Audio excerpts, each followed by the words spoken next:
Cathedral of St. John the Divine, Father Patrick Malloy addressed the congregation on Sunday, filling them in on the theft of the sculpture of Christa. It's a great piece of art. I'm sorry that they felt moved to do that. The cathedral says the theft happened last Sunday night after a craft show brought thousands of people to the venue.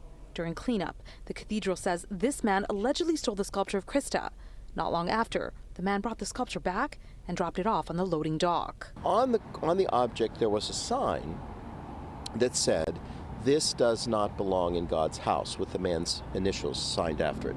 So actually the theft was not, in a sense, a theft of an object, as far as I can tell, because it was precious.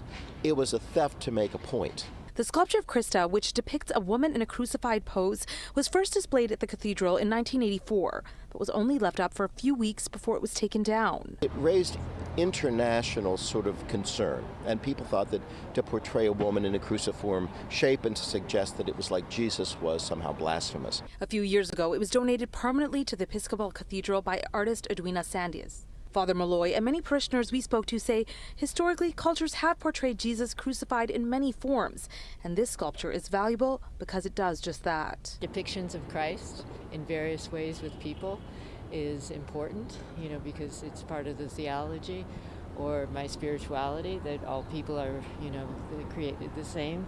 It's always been a masculine figure, but Christ really represents all people and all men, and we think of him as God, and that he would therefore have characteristics of every person.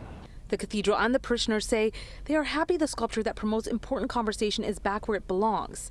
Anyone who knows anything about the theft is asked to call Crime Stoppers.